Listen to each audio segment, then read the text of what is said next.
Hi, I'm Annika Johnson from Al Johnson's in Sister Bay. I hope you enjoy my new video series called Door County Girl. These are stories of my life, the people and places that I love, and of course how we all survive here in northern Wisconsin. You can come back as often as you like, but don't forget to subscribe to Al's YouTube channel. I'll be posting lots of really cool new videos. So let's go!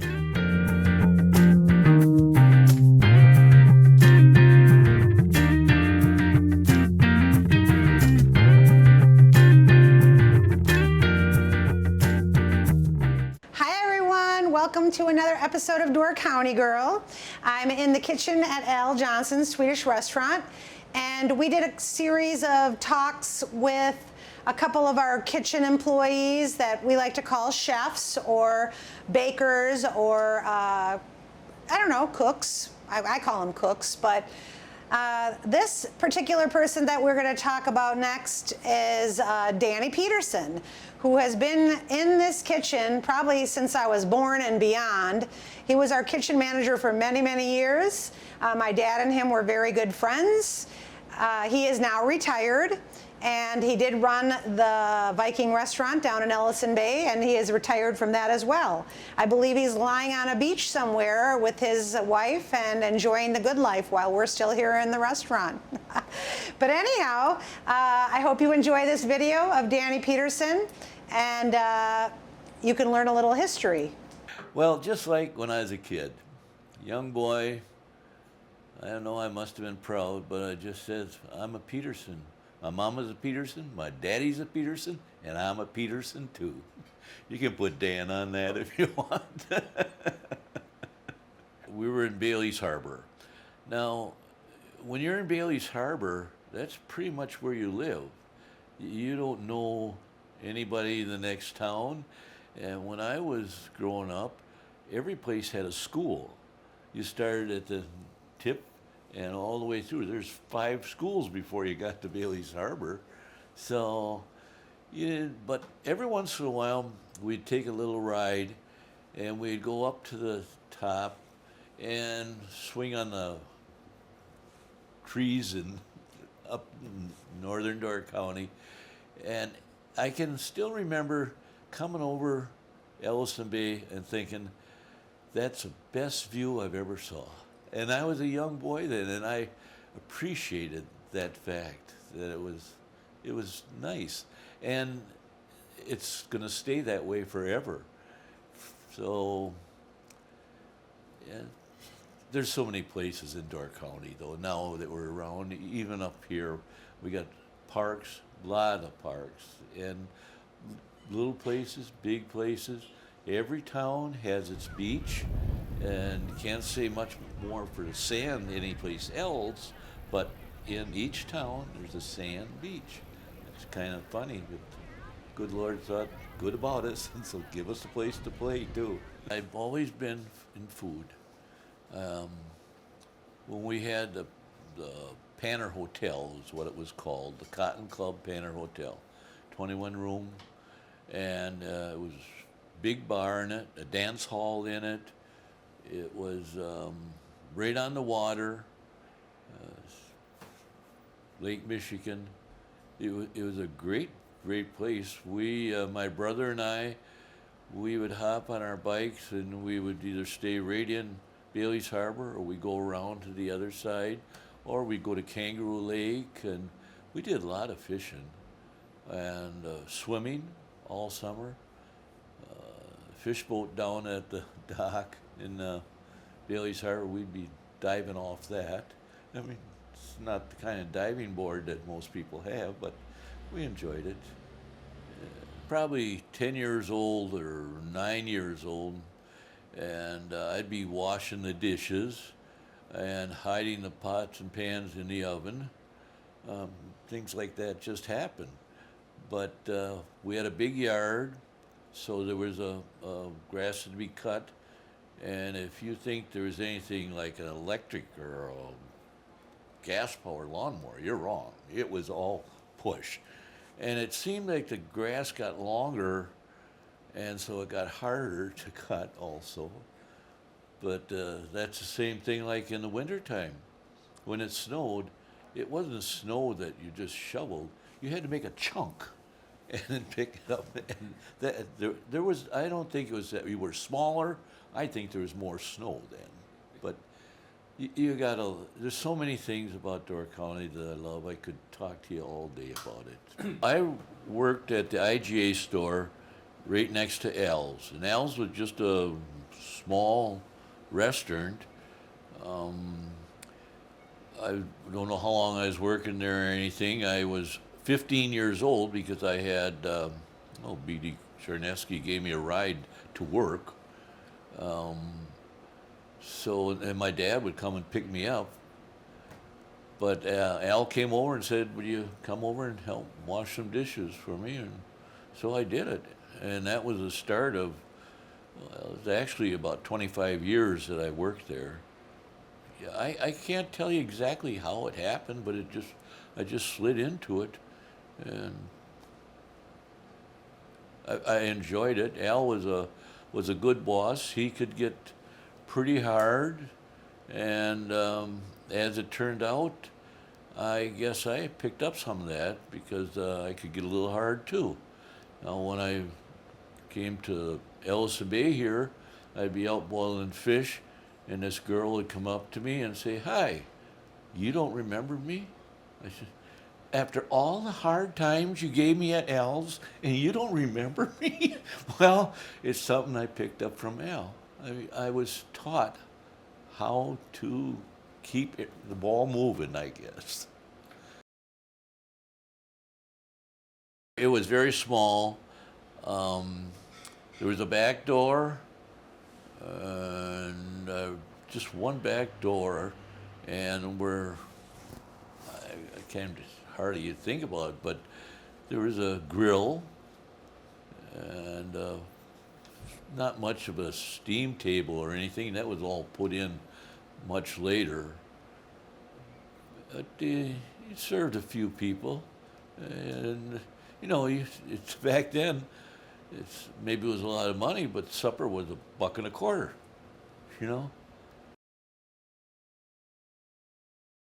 Like when we had fish boil, a trout boil that was, getting out of place here, but thinking of the price, the trout boil was 50 cents. So that was then. Now, when I first came to the Viking, it was $6.50 Phil was charging. I made it $7.50 right away. Well, I had the mortgage, and he didn't have it anymore, so there's a big difference. But yeah, pricing has gone up.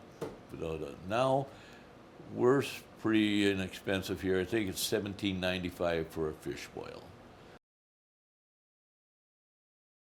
There's a lot of places that boil fish, but you can't be sitting there talking and letting that go an extra minute. Fish so you have to have it. When it's done, it's done. Otherwise, it's going to get tough, and mine does not. We go right to the second, and that's the way it's going to be. I mean, I did learn to do the fish boil here, although I've been to many fish boils. The Lions Club will have a meeting, and they'd have a fish boil at it, Or we had a hunting camp up in Pembine, and we'd have a fish boil up there. And before the fish boil was popular, the church places had it, and family homes had it. There's a lot of fish. There was a lot of fishermen, so there's a lot of fish. Well, that's what killed off the trout, was the lamprey. Yeah. And that's why they went to whitefish. And now it's getting back, so there's, just whitefish right now. Maybe the trout will come back. They're talking about it, but whitefish is still quite plentiful. But I do have a story about Al and Ingrid and the kids. They would go to Florida, and they would leave me at the restaurant. So I ran the thing. Well, in the morning I had a waitress, and at noon I had a waitress, and then at night I did it myself. So I could do up to 4 tables without writing anything down, but then I got a little bad. So if I got a little busy, I'd call my wife and she'd bring the kids down. Well, one of the kids happens to be Matt, and Matt now owns 3 restaurants, and he had to stand on a milk carton to do the dishes because they're, yeah, believe it or not.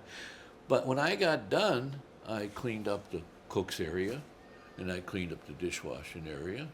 Then I vacuumed down the restaurant, and I cleaned the washrooms, and then I went home. So, yeah, that was their vacation.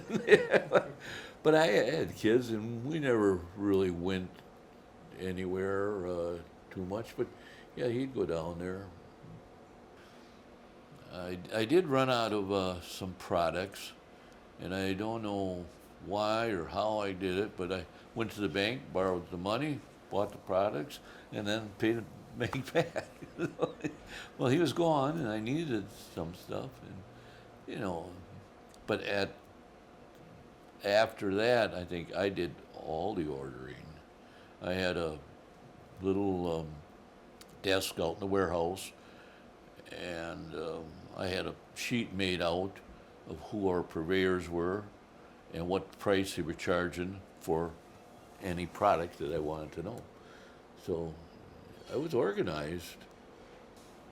With Al, he had such a business when I was doing that I set up an order like a pork sausage.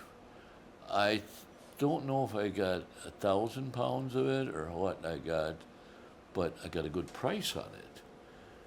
Another thing that I bought a lot of was this cream, under pressure. Well, it was something wrong with it. The pressure wasn't holding. So I contacted the company and called them and got them. And well, come to find out, there's some kind of happy juice in that. So these kids were nipping on it. Yeah, and I had sent back cases of it. The girls write the order down and call it in. There's a system to calling it in, or was a system. Pancakes were first, and then the thing that was take the less time, or one way or the other. There was an order to call it in, and everybody pretty much stuck to it. It works. I have no idea how the place is run now. I've been away from it for 40 years. Really. I was just there at Al's, and what was done had to be done. There's I never thought about really cooking. And matter of fact, when I went into service and I was a microwave radio repairman, you come out, you think you'd stick with something like that, but I went right back to Al's that was in the 60s, and that's when tourism changed a lot in Door County. When I first got there, Al's mother was cooking the meatballs, and she was cooking them in a big frying pan. Well, nowadays, when you're cooking meatballs, you're cooking hundreds and hundreds and hundreds of them. So they went to a bigger pan, just a regular sheet pan.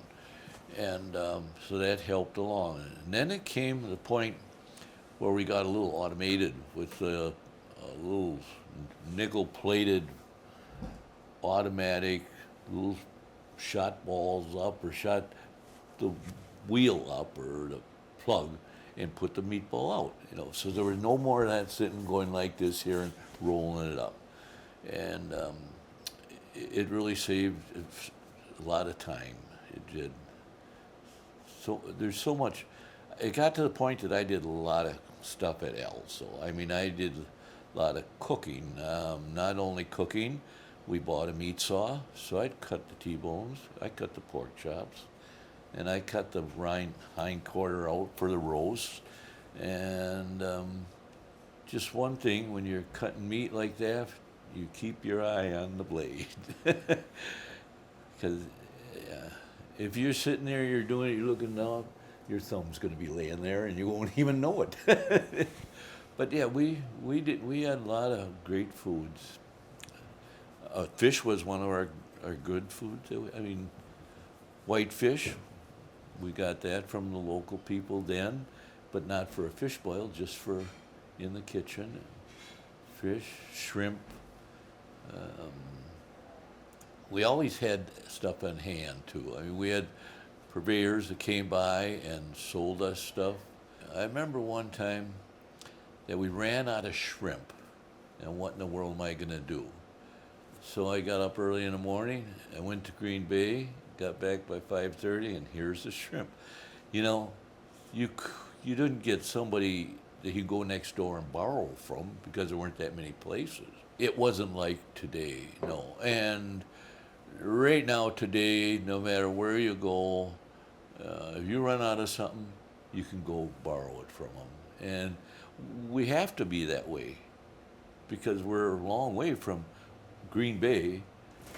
On Saturday afternoon, we got our chickens that brought in from, I think he was actually a furnace man, but he also had a little farm and he grew chickens, and so we got our Sunday chicken feed from him.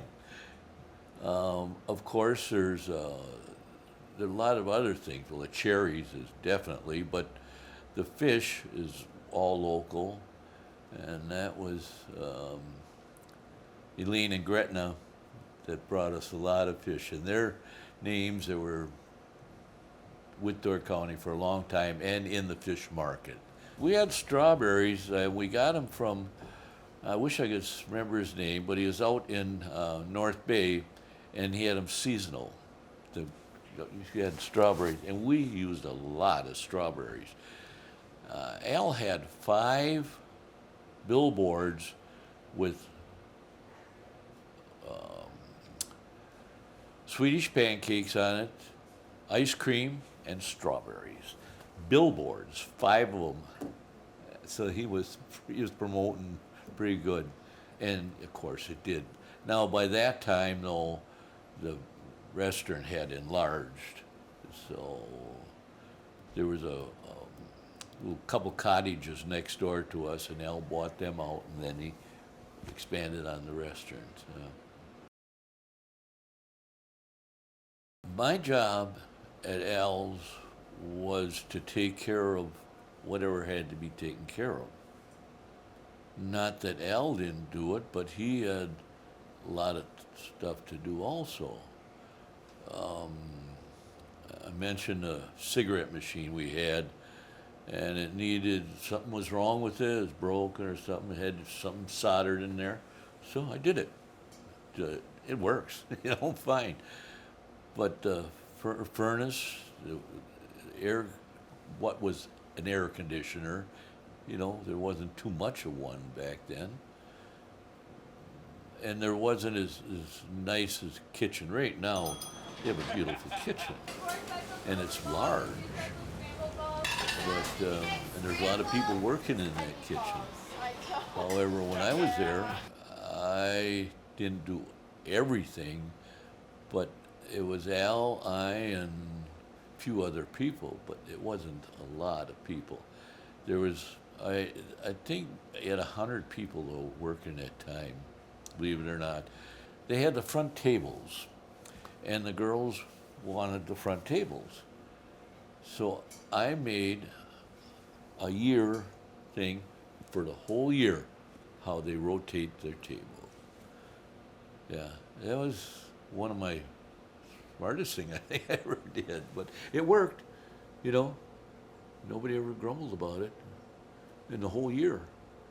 But I can also remember when I first started working at Al's, and we had enlarged a little bit, and I was 15, 16 maybe, and I've always been kind of a smart aleck. And so the waitresses just put me in the garbage bin. Yeah, really. I still remember that one. If you weren't working and you're doing pancakes, and then there's a broiler, and then there's a grill, and then there's a French fryer, and then there's a sandwich area, you gotta have somebody in those areas, and that's just the way it is. So although I have made pancakes when I was at Al's, and I made the batter up, and on a busy Saturday or Sunday, around about 8:30, I'd start frying, and I'd go through 40 gallons, and I'd be frying pancakes, steady, straight. We had two grills. Yeah, two grills. They might have more now, but we have two. I just did my job. The girls would come in, 8 pancakes, I'd say, take them. You had to be ahead. And the first order of the day was Swedish pancakes. The last order of the day was Swedish pancakes. Really. Al has a big menu now, and it goes out for printing and all this and that. But when I first went there, just before supper, he would sit down with his typewriter and his 2 fingers and carbon paper, maybe 5 of them, so he could make the evening menu out.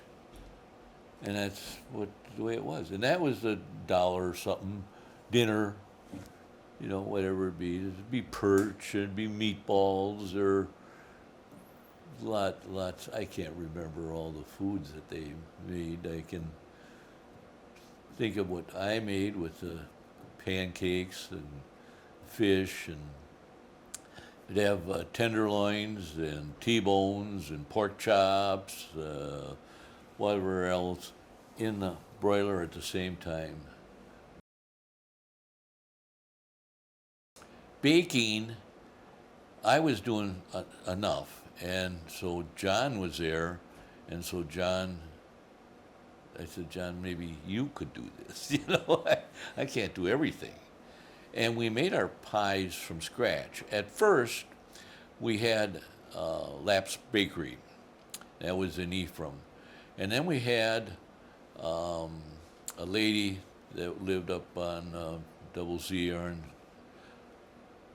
she made them, and we'd go pick up the pies. It wasn't a real good setup because we had them in a container about 3-4 feet tall, and the pies would fit in there. And young guys driving cars and making a corner. Whoops. Oh yeah, that happens. I was working. Al was working. We were doing the cooking. It wasn't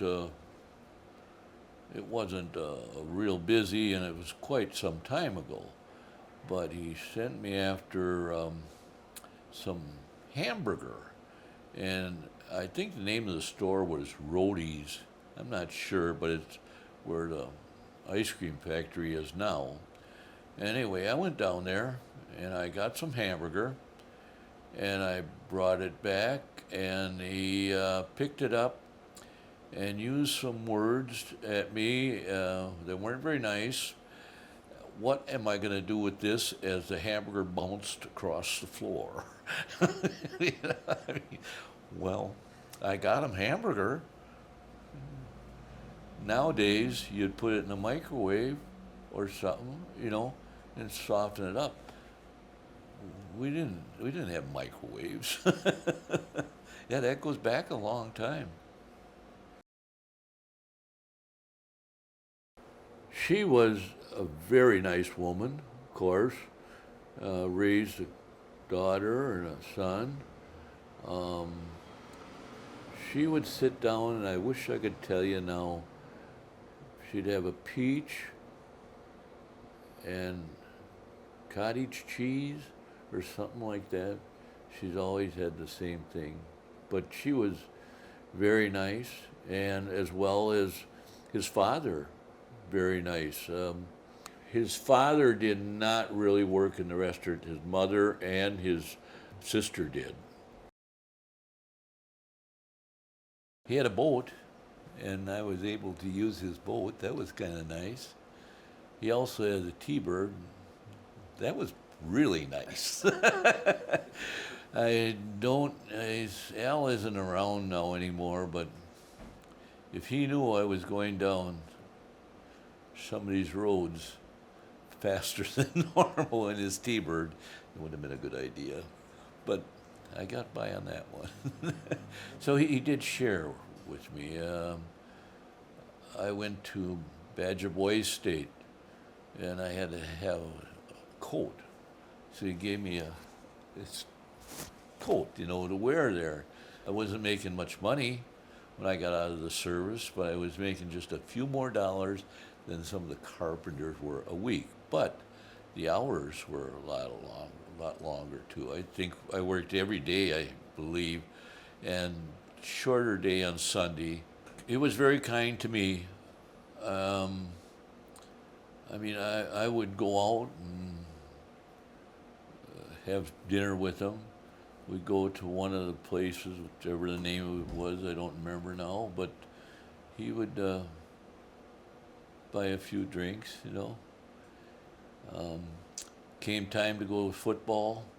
Well, Weisgerber, he had the tickets, and he had enough of them that I was included.